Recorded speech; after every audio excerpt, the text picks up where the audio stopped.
So here we are at the start of the second YouTube on the Milton ticket office, and I'm recording this just in front of the Brookfield Hall, which was built in 1871, which is about 2 to 3 years prior to tennis being introduced into Queensland. So I thought it was a quite historic connection. Now in this second YouTube you'll hear everyone talk about the experiences of Milton. And it's just a delightful afternoon's conversation. Hope you enjoy it. Because we didn't get graffiti in Brisbane until the 80s. Oh, right. Yeah. Yeah. But it was also being ruined because the tin frontage on it, they folded it down and totally bent it. It must have cost you a bit to hire semi-trailers and lifters. And Well, luckily Rosalind knew the guy. Yes, I did have to pay for it, but they knew him and they said to ring Fred and get Fred on site at 7:30 in the morning. And before everyone came to site, I was allowed to get the truck in there. We had to get nephews and friends and everyone to help us pick up all the... As they tried to lift the ticket office, it just fell over because it was so rotten from the termites in the base, and it just collapsed. So they... we sort of had the tilt truck there and we tried to load it all on, and then we had to hand load the rest of it because it was just in pieces. And then Suze arrived back here with the tilt truck, dropped this great pile of rubbish on the lawn and said, "Look, darling, look what I've done. How clever." I sourced it, you fix it. That was the deal. Clear division of responsibility. well, you did well, because I wouldn't have known where to start with something like that. Well, Greg's dear father, he was 96, he passed away recently. He was the man who started Brookfield Tennis Centre. And he used to come here on a Monday with the Monday Fixtures ladies, and he'd sit up there and he would sand a plank of wood every week. So You need someone from the 20s or 30s to do it. That's exactly. Well, it was all lead paint, so it was really, Oh, yeah. really delicate stuff to do, so we had to be very careful. And when we started sanding it, it had been painted about 6 different colours. Because every time something was important at Milton, Yeah, they painted it. they just give it a new coat. Yeah. So it was white. The original coat was white. Then it was light green. But then, from my memory, It's like Wimbledon seems to paint it every year a slightly different colour inside the centre court. okay. On the memorial, I thought, not on the new centre court. Well, it looks newly painted to me every year. I noticed with the French, Is your eyes? with the French, when Ken played on the centre, he hated playing on the centre court in Paris because it was 3 courts wide, and you couldn't hit a cross-court winner because the Europeans would chase it down and lob it back, and then they'd chase it down. And now they've put all seating in and went for the French, so it's the size of a normal court. So had that existed when Ken was there, he would have won bloody then. Because he used to murder people on court number 1, which was a tiny court. He said, "I like tiny courts, because if you can whip it topspin across, they can't get it." There we go. So I noticed at the book launch the other night for Rod Laver that Yeah. he was not very inanimate with Milton, was he? He didn't really speak very No, highly he of sort it. of said it was a bit, he seemed to sound like he was a bit down market. He didn't, I forget exactly what he said, but he didn't praise it up.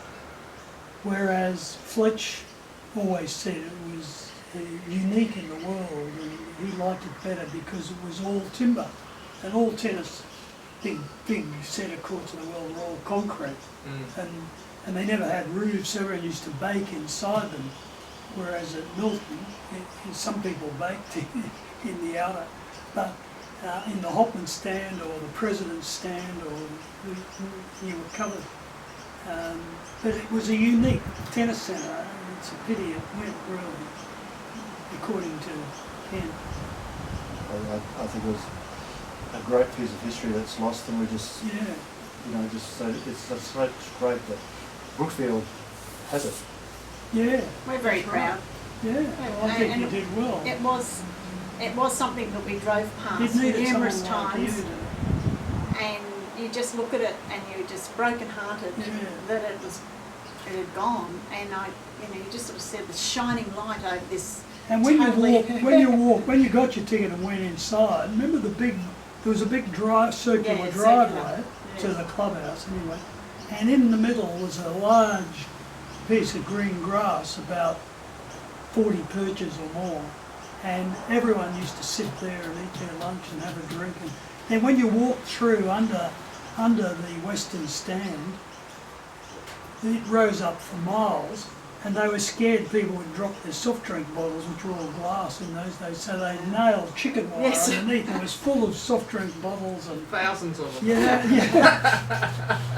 That's when you got to return on your bottle too. So. That's right. And they'd accidentally kick it because with a wooden stand you don't have all the timber bits together. You have them apart to let the breeze. See, it was great like that. This breeze would have come right up under you while you were sitting there. If you're sitting in a concrete stand, you're sitting there getting nothing. Yeah. Just fantastic memories. But of course, Rod was from Rocky, so he probably thinks the best courts were in Rocky. He Well, the talked actual about- course, most of the players reckon that Milton was second to. Fletch said the grass Wimbledon. on Milton was second only to Wimbledon. Exactly. And that was- the grass courts. That was unanimous. Yeah. All players. And Newcomb said he loved Milton, he loved the grass at Milton, and I said, oh, why, John, you're from Sydney. I stayed at his house one night in Sydney, and he said, well, the great thing about Milton is you're up in Queensland, you get up in the morning, and if it's rained, you know you got the day off. Whereas in Sydney and Melbourne, you have to sit there waiting to see if it finds up. Go to the coast. Yeah, that's what John said. You know, it's like you get used, in those days, it used to rain a hell of a lot in Brisbane. You get 2 inches of rain overnight, no tennis the next day, you go to the coast, yeah. Because it takes more than a day to dry out. This is, I think this has been just a fantastic exercise in collecting a little bit of history. It's really been Yeah. great. And Well, it's lovely now. Thanks because, to Peter Rassi. who that's does right, this thanks to stuff. Peter, because we've had the ticket office, I think since 2005. We've actually retrieved it in 2004. Took us a year to try and get a builder to put it back together. So it's about 2005, and then it was totally anonymous. We had it here for a long time with nobody really interested, but all of a sudden in the last 2 years we've had a lot of interest. well, So actually, that's I've been- actually spoken to Margaret DeWitt, the local councillor. I know, mate. She's a nice lady. Love And it. I suggested to her that she come and ask you if you would mind one of those brown tourist signs out on the street out there. No, that's fine. We have older people that come and play. They walk up and they look at it and they sort of have this real deja vu. Yeah. And they sort of think, I've seen that before somewhere. And then they put it all together and Yeah. Brisbane's Lovely. just laced with history, and that was the reason why I'm trying to get the council to pick up on the Wendy Turnbull Green at Frew Park and the Daphne Fan Cup Amphitheatre, because then that mixes in with the story of Jeff Masters Tennis Centre at New Farm. Give people a reason to come to Brisbane. Well, They all yeah. go to Sydney to see the bloody Opera House. We got nothing. Come to but Brisbane we for the do ticket it. office. We're not very good at Yeah. articulating and, the story. and making and putting them together as a unit, saying, come to Brisbane and see Cabba and Milton and all those things that everyone knows the name of in the back of their mind. Well, I think Graham's on the same page. It's just a matter of whether we can get the story completed or not. Margaret DeWitt introduced me when I spoke last Christmas, November, a year ago at Kenmore Library, I think it was, and she did a great job. No, she's very impressive. Yeah, she is. She's a nice lady. And I think a lot of people were very, very sad to see Milton go. A was. lot of people were. But you see, know. that's the thing, is that what Peter's doing is for a certain group. I mean, there's a lot of people who are only interested in car racing and will never have any interest in tennis. And you can do something for them, but there are a lot of people, not everyone, but 20% of people would be really, I mean, the TV ratings for the Australian Open are ahead of practically anything else except the State of Origin. And so there are a lot of people interested in tennis, but the thing about tennis, from a Brisbane being an international city point of view, Chuck Finney always said, I love Brisbane because it will become the big city because it's the centre of things. I said, how can you say we're at the centre? And he said, well, because you're close to Hong Kong and Saipan, because he had hotels in Saipan and Bali, and you're closer than Sydney and Melbourne. You're in the middle. And I've got further and further away from what I can tell you. It's just great. Oh yeah, Well, no, the overseas countries.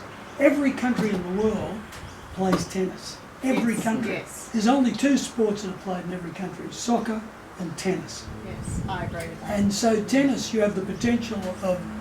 When I was in Vietnam, I played tennis. When I was in West Papua, I played tennis. There are people in every country in the world. They have tennis courts and tennis clubs, and so your potential for tourism is much better than, say, cricket, where there's about 8 countries that play cricket. But I think Tennis Queensland have done a huge job with the Brisbane International. Yeah, They've they done have. it. The only pity is it's used 8 days a year. We got to. Yes. I mean, for example, the Federation Cup final, which our girl Stoza's going to be playing in, it should have been played here, and even a mate of Ken's in Melbourne rang me up about it, and he's on the Federation Cup committee, and he ran.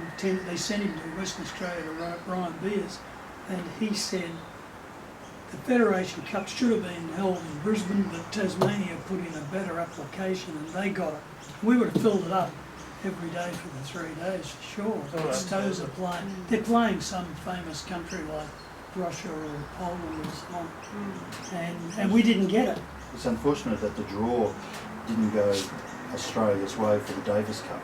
Yeah. Because my understanding is that we stood an extraordinarily good chance to pick it up, and primarily because the Brisbane City Council's been there agitating, Yeah. Ken Fletcher Park, Yeah. Frew Park. Yeah, well, these are the things All that the get. If once tennis people know that Brisbane's interested in tennis, but we were supposed to be the P for that Federation Cup match, and we didn't get it. So, I think lobbying for those things is. I mean, I'm not a lobbyist, but the people who do it need to do it. What I might do is just turn that off. Send my comments to the Lord Mayor.